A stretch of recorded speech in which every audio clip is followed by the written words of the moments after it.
रास्ते पर चल पड़े। वह अपनी मंजिल की तरफ जा रहे थे, पर वो दोनों इस बात से बेखबर थे कि काली रात का साया मौत बनकर उनके सिर पर मंडरा रहा था। अचानक एक दूसरी मोटरसाइकिल उनके नजदीक आई और पूरा इलाका बंदूक की गोलियों से गूंज उठा। जिन लोगों की मौत हुई थी, उन्हें देखकर यही कहा जा सकता था कि हत्यारों ने शेर की गुफा में घुसकर उसका शिकार किया है। जिसने इस हत्याकांड को अंजाम दिया, उसे अंडरवर्ल्ड में किलिंग मशीन के नाम से जाना जाता था। अंडरवर्ल्ड की दुनिया से आज हम इसी किलिंग मशीन के बारे में बात करने जा रहे हैं। कहते हैं कि पूत के पांव पालने में ही दिख जाते हैं, और कुछ ऐसा ही सिग्नल बचपन से ही सुनील के माता पिता को भी मिलने लगा था। सुनील अपने माता पिता के साथ गिरगांव इलाके में रहा करता था। वह मारपीट और लड़ाई झगड़े में हमेशा आगे रहता था। इतना ही नहीं, अपनी स्कूल लाइफ में वो मारपीट करने वाले लड़कों के ग्रुप का लीडर भी बन गया। 15 साल की उम्र में उसने एरिया के दुकानदारों से हफ्ता वसूलना शुरू कर दिया। जो उसे पैसा नहीं देता था, वह उसके साथ मारपीट किया करता था। देखते ही देखते हैं सुनील का खौफ उस एरिया के लोगों के चेहरों पर नजर आने लगा। यह वह समय था जब शिवसेना लोगों के बीच अपने पैर पसार रही थी। इसी गिरगांव के एरिया में एक शिव सैनिक भी रहा करता था, जिसका छोटा भाई था भाव मराठे। भाव का बड़ा भाई शिव सैनिक होने के नाते एरिया पर अच्छी पकड़ रखता था। पुलिस भी उस पर हाथ डालने से पहले 100 बार सोचती थी। यही वजह थी कि भाव भी अपनी रंगदारी और गुंडागर्दी इस एरिया में चलाया करता था। सिचुएशन आउट ऑफ कंट्रोल तब होने लगती थी जब यह दोनों गैंग आपस में एक दूसरे के साथ भिड़ जाते थे। जब भी झगड़ा होता था तो भाव मराठे को उसके बड़े भाई और पुलिस एडमिनिस्ट्रेशन का साथ मिल जाता था। हर बार ऐसी कंडीशन में सुनील को इन लोगों के आगे चुप रहना पड़ता था। एक दिन ऐसे ही इन दोनों का आपस में झगड़ा हो रहा था। सुनील ने अपने गुस्से के चलते चाकू से भाव मराठे की हत्या कर दी। इसके बाद तो गिरगांव इलाके में सुनील सावंत उर्फ सौत्या का सिक्का चलने लगा। लोग उसके नाम से डरने लगे। वह लोगों से हफ्ता वसूली करता था।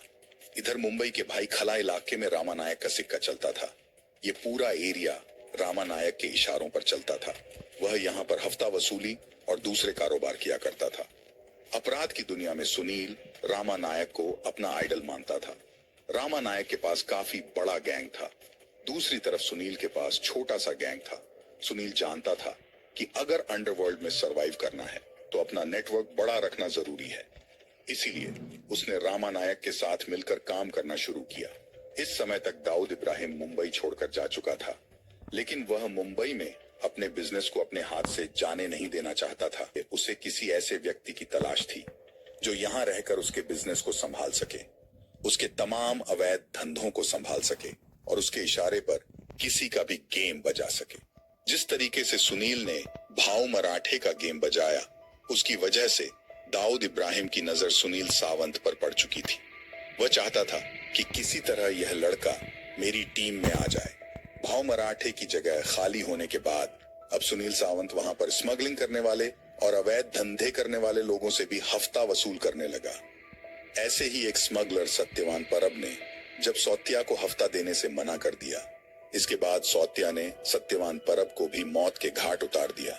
इसके बाद सौत्या के पास दाऊद इब्राहिम की तरफ से इनविटेशन आ गया।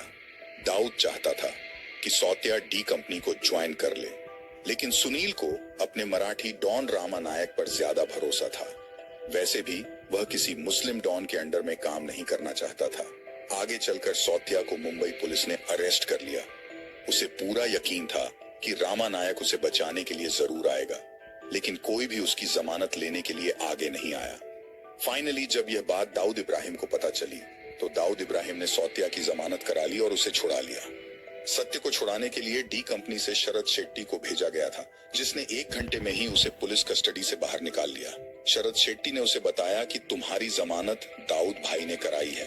तो इसके बाद सौत्या ने डी कंपनी भी ज्वाइन कर ली। दाऊद इब्राहिम उस समय पठान गैंग से परेशान था।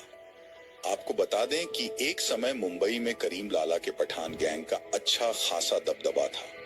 मुंबई से लेकर गुजरात तक पठान गैंग का अच्छा खासा कारोबार चलता था। विदेश से गुजरात के सी बीच पर जो तस्करी का सामान आता था, उसे सड़क मार्ग से मुंबई लाकर डिस्ट्रीब्यूट किया जाता था। पठान गैंग में काम करने वाले ज्यादातर लड़के नॉर्थ इंडिया को बिलोंग करते थे। ये सभी लोग मुस्लिम कम्युनिटी से थे, जबकि दाऊद इब्राहिम को मराठी लोगों पर भरोसा था। उसने अपनी गैंग में मराठी भाषी लोगों को शामिल किया था। कोंकण के लोगों पर वो विशेष भरोसा किया करता था, क्योंकि वह खुद भी कोंकण के एरिया से आया था। उसकी डी कंपनी में कोंकण के एरिया से आने वाला एक और व्यक्ति भी काम करता था, जिसका नाम था अनिल परब। उस समय पठान गैंग के लिए काम करने वाले छेनू और पप्पू नाम के दो लोग दाऊद के रडार पर थे। ये दोनों दाऊद इब्राहिम के रास्ते का कांटा बने हुए थे। इसके साथ ही छेनू और पप्पू करीम लाला के खास आदमी थे। कई बार स्मगलिंग के जरिए आने वाले कंजाइनमेंट काले का डिस्प्यूट पैदा हो जाता था। दाऊद और पठान गैंग के कंजाइनमेंट एक दूसरे से क्रॉस होते थे। दाऊद इब्राहिम ने सौत्या और परब को पप्पू और छेनू दोनों को ठिकाने लगाने का काम दिया। उस समय नागपाड़ा पठान गैंग का अड्डा हुआ करता था और दाऊद इब्राहिम ने सौत्या और परब से कहा कि आपको इन दोनों को नागपाड़ा में ही जाकर मारना है। इसके पीछे दाऊद का मकसद यह था कि वह कहीं ना कहीं पठान गैंग के सेंट्रल एरिया में अपनी दहशत कायम करना चाहता था। इसके बाद परब और सौथिया ने अपने टारगेट पर नजर रखनी शुरू की और उसकी एक एक इंफॉर्मेशन जुटाने लगे। इन्हें कोई पहचानता भी नहीं था। यही वजह थी कि इन्हें छेनू और पप्पू की रेकी करने में कोई मुश्किल नहीं हुई। एक बार रात के वक्त छेनू और पप्पू मुंबई के नागपाड़ा में स्थित एक बार से निकल कर जा रहे थे। ये दोनों इस बात से अनजान थे कि मौत का साया इनके सिर पर मंडरा रहा है। उसी समय टू व्हीलर पर सौत्या और परब मौजूद थे। ये दोनों अपने टारगेट का पीछा कर रहे थे। आज इन्होंने अपने टारगेट को टपकाने का पूरा प्लान बनाया था। सौत्या और परब की बाइक पप्पू और छेनू की बाइक के नजदीक आई। हथियारों ने अपने पास से गन निकाली और पप्पू और छेनू पर फायर कर दिया। दोनों की ऑन द स्पॉट डेथ हो गई। सौत्या की जिंदगी का डॉडी कंपनी में पहला मिशन सफल हुआ और दाऊद इब्राहिम का उस पर भरोसा भी पक्का हो गया। इस बीच शरद शेट्टी और रामा नायक के बीच एक प्रॉपर्टी को लेकर लफड़ा शुरू हो गया। दोनों ही उस प्रॉपर्टी को अपने कब्जे में करना चाहते थे। जब बात बहुत आगे बढ़ गई तो ये मामला दाऊद इब्राहिम के सामने आया। इस मामले में दाऊद इब्राहिम ने शरद शेट्टी का साथ दिया, जिससे रामा नायक को जबरदस्त मिर्ची लगी। उसने डी कंपनी से अपने रास्ते अलग कर लिए, अपने एरिया में अपने हिसाब से काम करने लगा। अब गैंग दो हिस्सों में बढ़ने लगी थी। अंडरवर्ल्ड की दुनिया में ये वो टर्निंग पॉइंट था जहां से दाऊद इब्राहिम के खिलाफ सीधे सीधे कोई गैंग खड़ी हो रही थी। इस मौके पर सौत्या ने दाऊद इब्राहिम का साथ देना सही समझा। रामा नायक ने सीधे सीधे दाऊद इब्राहिम से पंगा ले लिया और अब वह दाऊद इब्राहिम का कंपटीटर बनने की कोशिश कर रहा था। हालांकि दाऊद को यह कतई गवारा नहीं था कि कोई उसके सामने सिर उठाए। यही वजह थी कि उसने रामा नायक की मुखबिरी पुलिस से कर दी और पुलिस ने एक एनकाउंटर में रामा नायक को टपका दिया। इसके बाद दाऊद इब्राहिम ने छोटा राजन को इस बात के लिए अपॉइंट कर दिया कि कोई भी अगर डी कंपनी के खिलाफ सिर उठाता है तो उसका गेम बजाने का काम जल्दी से जल्दी हो जाना चाहिए। इसके साथ ही सौत्या को कहा गया कि तुम्हें हर हाल में छोटा राजन के आर्डर को फॉलो करना है। सौत्या बहुत ही खूंखार था। वह अपने टारगेट पर एक साथ सैकड़ों गोलियां बरसा देता था। उसे अपने साथ एक 47 लेकर चलने का शौक था, जिसे वह बड़ी बेरहमी से इस्तेमाल करता था। मुंबई में दाऊद इब्राहिम के सामने नए नए दो चुनौती बनकर आ रहे थे। इनमें अरुण गवली का नाम इम्पोर्टेंट था। इन तमाम चुनौतियों से निपटने में सौत्या एक अहम रोल निभा रहा था। देखते ही देखते हैं डी कंपनी में उसका लेबल बढ़ता ही चला गया, लेकिन उसका बढ़ता हुआ कद उसके बॉस को पसंद नहीं आ रहा था। जी हाँ, छोटा राजन अब सौत्या के कद को लेकर टेंशन में आ गया था। सौत्या को भी लगने लगा था कि अब तो वह छोटा राजन को रिप्लेस कर सकता है। कई बार सत्य डायरेक्ट दाऊद इब्राहिम से बातें कर लेता था, जबकि छोटा राजन सौत्या के पर कतरना चाहता था। उसने कंपनी में सौत्या के अगेंस्ट कई लड़कों को हायर किया, लेकिन सौत्या अपने आप में बेजोड़ था। कोई भी उसको टक्कर नहीं दे पाया। इसका नतीजा ये हुआ कि पूरी मुंबई में सौत्या का खौफ नजर आने लगा। वह शहर में यमराज के रूप में जाना जाने लगा। इसी दौर में सत्य को एक और व्यक्ति का साथ मिला, जिसका नाम था सुभाष सिंह ठाकुर। बस इसके बाद तो दोनों ने मुंबई शहर में मौत को भी कठपुतली की तरह नचा दिया। कोई भी दिन ऐसा नहीं जाता था जब सौत्या किसी न किसी व्यक्ति की हत्या न करे। लोगों को मारने के शौक के अलावा सौत्या के दो और शौक थे। इनमें से एक था शराब और दूसरा शबाब। जी हाँ, उसे लड़कियों का चस्का लगा था। अपने इस शौक को पूरा करने के लिए उसने नीचता की जिस हद को पार किया, उसके बारे में जानकर आपको भी इस हैवान से नफरत हो जाएगी। दरअसल सौत्या का एक दोस्त था, पप्पी। वह हत्या के एक मामले में जेल की सजा काट रहा था। उसे जमानत नहीं मिल रही थी। पप्पी की पत्नी नीता प्रजापति बहुत ही खूबसूरत थी। जो भी नीता को एक बार देख लेता था, वह बस उसे देखता ही रह जाता था। जब सौत्या ने नीता को देखा तो उसके मन में नीता के शरीर को पाने की हवस जाग उठी। जब पप्पी जेल में था तब अक्सर सत्य उसके घर जाया करता था, उसकी पत्नी से सिंपैथी जताया करता था। सौत्या की पत्नी उसे अपने पति का दोस्त होने की हैसियत से रिस्पेक्ट दिया करती थी, मगर सौत्या तो दिन रात नीता के सपनों में खोया रहता था। हालांकि सौत्या अगर चाहता तो जबरदस्ती नीता को हासिल कर सकता था, मगर वह सीधे सीधे नीता को हासिल नहीं करना चाहता था। वह चाहता था कि नीता खुद ही उसके पास आ जाए। इसके लिए उसने जाल बुनना शुरू किया। नीता अपने पति की जमानत के लिए परेशान थी, तो सौत्या ने अपने दोस्त पप्पी की जमानत का इंतजाम कर दिया। इसके लिए उसने मुंबई के बड़े से बड़े वकील को हेयर किया और अपने लोगों को पप्पी की जमानत के लिए लगा दिया। पप्पी की जमानत हो गई और वह एक बार फिर अपनी पत्नी के पास आ गया। इस मामले में सत्य ने जो रोल निभाया, उसकी वजह से कहीं ना कहीं नीति भी सत्य की तरफ खींचती चली गई। उसके मन में सत्य के लिए रिस्पेक्ट और भी ज्यादा बढ़ गई। लेकिन इसके बाद सौत्या ने जो शातिर चाल चली, इसके बारे में नीता ने कभी सोचा ही नहीं था। एक दिन सौत्या के लोगों ने पप्पी को बुलाया और उसे अपने साथ दारू पीने के लिए इनवाइट किया। पप्पी उन लोगों के साथ दारू पीने के लिए चला गया। उस सभी लोगों ने खूब दारू पी और जब पप्पी अपने घर लौट रहा था, तब सौत्या के लोगों ने ही उसे पर ताबड़तोड़ गोलियां बरसाईं और पप्पी को जान से मार दिया। इसके बाद इस हत्याकांड का सारा इल्जाम सौत्या ने अरुण गवली गैंग पर लगा दिया। अब नीता बिल्कुल अकेली थी। अगर दुनिया में उसके सबसे करीब कोई था तो वह केवल सौत्या था। आगे चलकर नीता का मन बदल गया और उसे सौत्या से प्यार हो गया। शादी कर ली और अब पति पत्नी की तरह रहने लगे। जिस तरह नीता ने अनजाने में ही अपने ही पति के हत्यारे के साथ शादी की, इसके बारे में आपका क्या कहना है? हमें कमेंट बॉक्स में लिखकर जरूर बताइएगा। मित्रों, अगर आपने अब तक किसी चैनल को सब्सक्राइब नहीं किया है तो सब्सक्रिप्शन का बटन दबाकर बेल नोटिफिकेशन को ऑन कर दीजिए, ताकि आने वाले वीडियो आप बिना किसी रुकावट के देख सकें। अब डी कंपनी में मुंबई से लेकर दुबई तक सौत्या के नाम के चर्चे थे, क्योंकि सौत्या और सुभाष ठाकुर ने मिलकर डी कंपनी के लिए जो काम किया था, उसके टक्कर का कोई भी काम किसी दूसरे पंटर ने नहीं किया था। ये कह सकते हैं कि सौत्या के नाम का सिक्का चलने लगा।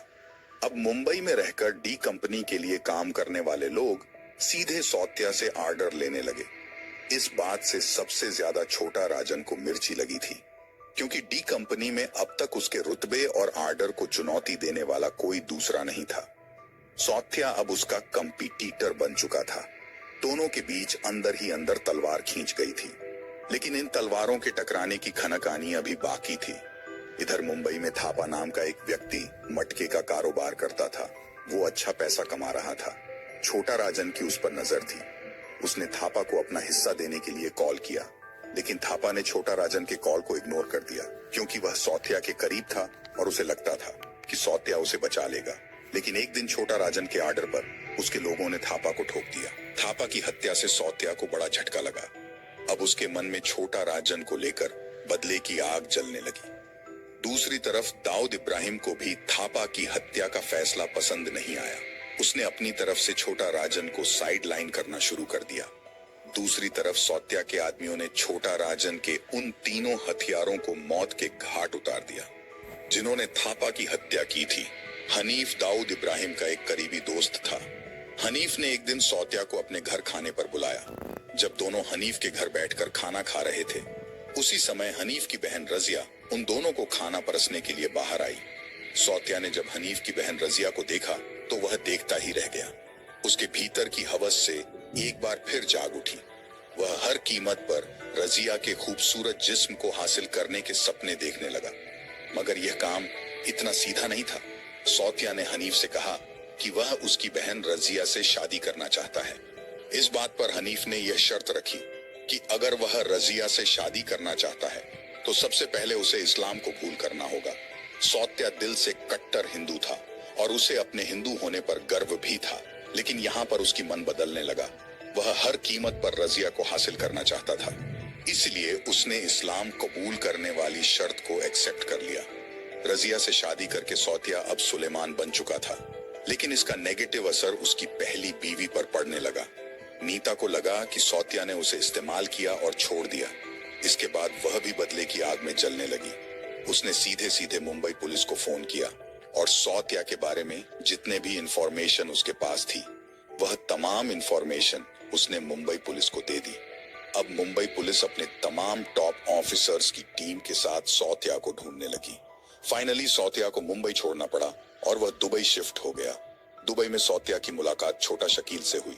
ये दोनों ही छोटा राजन को अपने रास्ते का कांटा समझते थे, इसलिए इन दोनों ने छोटा राजन को मारने का प्लान बनाया, मगर इनका यह प्लान लीक हो गया। छोटा राजन समय रहते वहां से निकल गया। अब उसे यह भी शक था कि सौतिया और छोटा शकील के इस प्लान में दाऊद इब्राहिम भी शामिल है, इसलिए अब छोटा राजन डी कंपनी की बर्बादी चाहता था। इसकी शुरुआत की उसने सौतिया की हत्या की प्लानिंग से। उसने बाबू, पंड्या और श्याम सुंदर नाम के अपने 3 शूटर्स को दुबई भेजा और इनका एक ही मकसद था, सौतिया की हत्या। साल 1985 के अगस्त महीने में यह तीनों दुबई पहुंच चुके थे और इन्होंने सौतिया की रैकी करना शुरू कर दिया। उसके हर एक मूवमेंट पर ये तीनों बारीकी से नजर रख रहे थे। मुंबई के गिरगांव की गलियों से निकलकर सौतिया जब दुबई की चमचमाती हुई सड़कों पर आया तो दुबई की लाइफस्टाइल, ऊंची ऊंची बिल्डिंगें उसके मन को भा गई। उसने यहीं रहने का फैसला कर लिया। वह यहां रहकर लग्जरी आइटम्स के शोरूम खोलना चाहता था और इसके लिए वह जमीन देख रहा था। जमीन देखने के लिए वह केवल अपने साथ एक रियल एस्टेट एजेंट और एक नेपाली ड्राइवर शंकर को लेकर चला करता था। उसे यहाँ पर किसी तरह का डर नहीं था, यहाँ तक कि वह अपने साथ भी कोई हथियार नहीं रखता था। जहां मुंबई में वह अपने साथ कम से कम 3 बॉडीगार्ड लेकर चलता था, वहीं दुबई में वो बेखौफ होकर घूमता था। दुबई में उसके दोस्त शरद शेट्टी और अनिल परब भी सेटल हो चुके थे। शरद ने दुबई में रीगल और रीजेंट पैलेस नाम के 2 होटल खरीदे थे। इसके अलावा वह रामी ग्रुप ऑफ होटल का भी मालिक था। अनिल परब ने दुबई के शेख के साथ मिलकर कई सारे डिपार्टमेंटल स्टोर शुरू किए। अब सौतिया भी इन्हीं लोगों की तरह दुबई में सेटल होना चाहता था। उसके लिए दुबई में शराब और लड़कियां आसानी से उपलब्ध हो जाती है, इसलिए दुबई उसके लिए किसी हेवन से कम नहीं था। एक दिन दोपहर को वह दुबई के डेरा इलाके में प्रॉपर्टी देख रहा था। इसी दौरान उसने खाना खाने के लिए दुबई के तूफान होटल के सामने अपनी गाड़ी रुकवाई। सौतिया होटल की तरफ बढ़ गया और शंकर उसके पीछे पीछे आ रहा था। होटल के अंदर जाने पर सौतिया ने पीछे पलट कर देखा तो उसे पंड्या, श्याम सुंदर और बाबू नजर आए। वह समझ गया कि पीछे उसकी मौत आ रही है। उसे लगा कि अगर वह होटल में रुकता है तो उसका मरना तय है, इसलिए उसने होटल से बाहर भगाने का फैसला किया। तभी पंड्या की गोली उसके हाथ में लगी। होटल से बाहर निकालने के लिए उसने अपने ड्राइवर शंकर को ढाल बनाया तो उन तीनों की गोलियों ने शंकर के शरीर को छलनी कर दिया। सौतिया होटल से बाहर निकालकर दुबई की सड़कों पर भागने लगा। पंड्या अपनी गन लेकर उसका पीछा कर रहा था। उसने एक गोली और चलाई जो सौतिया के कंधे पर लगी। इधर श्याम सुंदर और बाबू अपनी कार से सौतिया का पीछा कर रहे थे। सौतिया के शरीर से काफी खून बह चुका था। धीरे धीरे सौतिया के भागने की रफ्तार कम हो गई थी। वह एक दीवार के पीछे छुप गया और वो पंड्या को गालियां दे रहा था। उसने पंड्या को ललकार का कहा कि अगर तुझमें हिम्मत है तो हथियार फेंककर सामने आ जा, लेकिन पंड्या पर कोई असर नहीं हुआ, बल्कि पंड्या को यह एहसास हो गया कि सौतिया के पास किसी तरीके का कोई हथियार नहीं है। अब पंड्या ने सीधे सौतिया के सामने जाकर उसे पर गोलियां बरसाना शुरू कर दिया। सौतिया जमीन पर गिर चुका था और वह आखिरी सांस से ले रहा था। पंड्या ने अपने पास से चाकू निकाला और सौतिया के गले पर वार कर दिया। सौतिया का गला कट चुका था। पंड्या उसके पास खड़े होकर उसके मरने का इंतजार कर रहा था। कुछ ऐसा ही सौतिया भी अपने शिकार के साथ किया करता